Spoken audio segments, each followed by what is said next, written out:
Bonjour à tous, c'est un vrai plaisir d'avoir aujourd'hui dans Hit Story un groupe à l'énergie communicative qu'on aime beaucoup sur Logos FM, Skip the Use. Bonjour Matt Bastard Salut. et bonjour Yann Stéphanie. Bonjour. J'ai choisi pour cette émission votre titre récent, Forevermore. C'est un titre qui marque votre grand retour. Bah écoute, ouais, enfin c'est le premier titre qu'on a envoyé. Après, après pour nous c'est un titre qui est un peu passerelle entre allez, les disques d'avant et les disques d'aujourd'hui. Donc voilà, c'est un titre important quoi. C'est le premier signal qu'on a envoyé. Il y en a beaucoup qui se sont dit tiens ils reviennent avec cette chanson. Donc voilà, c'était cool. C'était le but quoi. C'était vraiment le but. C'était donc une évidence que ce soit le premier single de cet album, Past and Future. Bah, une évidence, en tout cas, nous, on avait deux choses. On voulait faire Forevermore et Damn Cool. Après, l'un ou l'autre, pour nous, ça revenait un peu au même. Mais c'est vrai que ouais, Forevermore, pour nous, c'était le bon passage entre le avant et le maintenant. Comment il est né ce morceau? On aime bien savoir dans History un peu les coulisses de la création des chansons. Oh bah nous tout démarre enfin, dans une chambre, dans une petite pièce où on est tous les deux nos bureaux dos à dos et on fait de la musique.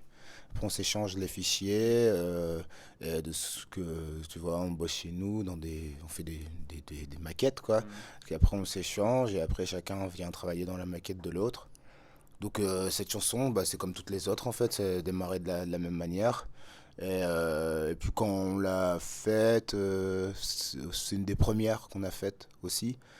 Voilà, on a tout de suite dit tiens ça c'est cool, c'est un peu une passerelle entre les deux. Ça a été rapide à mixer et à mettre en forme quoi. On a passé plus de temps sur les choses un peu plus nouvelles. On a passé plus de temps sur Damn Cool par exemple. On a passé beaucoup plus de temps. C'est pas un titre qui était immédiat, Damn Cool, parce qu'on voulait vraiment un truc spécial et on a pris enfin, plus de temps. Que Forevermore, c'était plus instinctif, quoi. Ça a été plus rapide. Musicalement, il envoie du bois, il est assez énergique comme titre. Oui, oui, oui. Bah, c'est le genre de type qu'on aime bien faire aussi. Assez up-tempo. Et il y a son petit côté punk, entre parenthèses, sans lettres en fait. C'est ça qui est marrant. Bon, Matt, je sais pas si tu es le mieux placé pour en parler, mais tu sais, une sacrée prouesse vocale sur ce morceau. Euh, On a dû te le dire. alors, les voix très aiguës, c'est ma femme qui les a faites. Donc, pour rétablir aussi la vérité, je l'ai fait en live. Mais pour être encore plus dans la vérité, je l'ai fait en live maintenant. Et ça n'a pas été facile de le faire tout de suite. C'est vrai que techniquement, enfin, pour tous les instruments en fait, hein, basse, batterie, guitare, même sur les synthés, on a vraiment essayé sur ce disque d'aller plus loin. Donc on a eu tout un travail qu'on avait, honnêtement, qu'on n'avait jamais fait avant pour vraiment mettre ça en live et travailler les parties. Et ça a été pas simple du tout. Travailler chaque son, chaque intention. Il y a plein de nouvelles intentions dans l'album qu'on n'avait pas avant. En même temps, c'est ça qu'on kiffe. C'est aller hors de notre zone de confort. Mais donc du coup, c'était alors là ce soir à la coopérative de mai, c'est la dernière date de la première partie de tournée, donc c'est cool et tout. Mais non, on en a chié quand même pour arriver là, sans déconner. Je voudrais pas passer pour le gars. Ouais, c'était simple et tout. Non, c'était pas simple. Est-ce que c'était votre idée, le clip en fait, où on vous voit interpréter ce nouveau morceau en studio? Non, pas vraiment en fait. On voit même pas ça comme un clip réel. Tu vois, pour nous, c'était plus une histoire de mettre un peu de l'image, de présenter aussi les deux petits nouveaux qui étaient avec nous. Et voilà, de revenir, tout ça, ça allait tout de même très très vite et tout. On aurait, je pense, aimé faire un clip, mais on n'a pas eu le temps. Et on était très pressé de relancer les choses et pas revenir juste en disant bon Skip the Use revient, on voulait revenir avec de la nouveauté.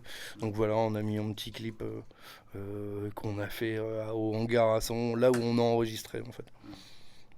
Ça vous a fait du bien donc ce break de quelques années pour vous occuper de vos différents projets personnels? Bah ouais, ouais, puis pour apprendre des choses. Clairement, on avait envie d'apprendre des choses. Nous, on a toujours été comme ça, à vouloir apprendre plein de trucs. On a souvent été rattrapé par beaucoup de concerts. Donc du coup, bah, forcément, ça enlève du temps à ça. Donc le seul moyen qu'on avait pour vraiment développer les choses qu'on avait à côté ou apprendre des nouvelles choses, bah, c'était de faire un break de concert et de dire, ok, là, pendant 3 ans, on fait, on se forme, on fait des choses, tout ce qu'on a laissé de côté. Et c'est cool, ça n'a pas été simple parce que bah après c'est toujours compliqué de retourner à l'école à 38 ans, mais en même temps c'était hyper intéressant, honnêtement, c'est génial. Et vous avez manqué au public, il vous le dit? Bah, bah, m'en manquer, franchement, honnêtement, je sais pas, tu vois. Enfin, si, il y a plein de gens en fait qui viennent nous voir en disant, ouais, on est content que vous revenez, on a plein de beaux messages aussi. Que ce soit sur Facebook, Insta et tout. Et c'est vrai que ça nous fait plaisir. On se demandait comment on allait revenir surtout et si les gens allaient encore être là. Et ça a vite été confirmé dès qu'on a fait notre premier concert et qu'il y avait encore du monde pour nous. Et voilà, oui, qui était content. Surtout content. Ce nouvel album montre que vous avez encore beaucoup de choses à dire, tant musicalement que dans les textes. Ah ouais, et puis on continue tous les jours d'entendre des nouvelles choses, d'apprendre de nouveaux trucs.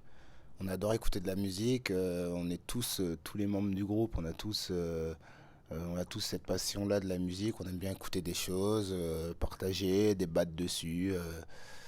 Gaillard, on débattait sur Aya Nakamura, tu vois, pour être tout le monde transparent, sur les prods, tu vois, voilà, on parle et on essaie de voir comment c'est fait, comment ça marche. Bah c'est ça, pour nous c'est comme ça la musique, quoi. On n'a pas la science infuse, on apprendra toute notre vie, je pense. Le passé et le futur, donc la temporalité, c'est un peu le fil conducteur de cet album. Ouais, ben, comme Matt le dit souvent, déjà nous on a vécu plusieurs époques et c'était important de les retransmettre sur ce disque-là aussi pour que des gens de 15, 17 ans peuvent se rendre compte aussi des choses peut-être qui n'ont pas entendu ou qui n'ont pas été transmises par leurs parents ou autres, comme des trucs typiquement rock du style Marine et autres. Voilà. C'est votre album le plus personnel, vous le dites régulièrement, non? Bah c'est sûr, on a le plus abouti le projet Skip the Use. Après, tu vois, on en a fait plein des projets dans notre vie. Quand on a fait celui-là, honnêtement, on était à la croisée des chemins, on se lançait dans une aventure. On avait 3 chansons, on savait, on trouvait ça cool, mais on avait tout à faire et tout à apprendre. Donc, après, on a appris sur le tas. Et voilà, et là, du coup, c'est vrai que sur ce disque-là, on a pu aller vraiment au bout des choses et ouvrir plein de nouvelles perspectives. Et c'est ça qui est cool. Pour les disques suivants aussi, maintenant, c'est vrai qu'on a ouvert, on a passé une marche et on peut aller. Il y a plein de nouvelles choses à faire et c'est cool, quoi. Ça nous donne vraiment un avenir aussi et puis plein de choses à faire. Comment se déroule cette tournée? Vous n'avez rien perdu de votre énergie qui vous caractérise? Ben, déjà, elle se déroule super bien. La quasi-totalité des salles sont remplies. Et pour nous, ça veut dire que voilà, les gens nous suivent et sont là clairement. Et nous, dans le groupe et avec l'équipe, on s'entend vraiment bien. Et c'est un plaisir de se retrouver sur scène ou dans les loges ou ailleurs, quoi. Donc, ouais, c'est vraiment cool. Pour nous, ça se passe bien. Pour Nelson et Enzo, c'est plus dur parce que c'est plus compliqué pour eux. Mais nous deux, ça va avec Yann. Ça. Ouais. Ils vont s'y faire. Non, mais des fois, tu vois, dans des groupes, ça t'arrive d'avoir quelques problèmes. Si je t'avoue que je lui ai mis un 6-2 dernièrement sur FIFA. Donc maintenant, il veut plus prendre sa PlayStation dans le bus. C'est des choses qui arrivent. J'avais mis un 7-4. J'avais mis un 7-4. 7-4, 6-2 pour lui, c'est. C'est dur. C'est un retour à la réalité.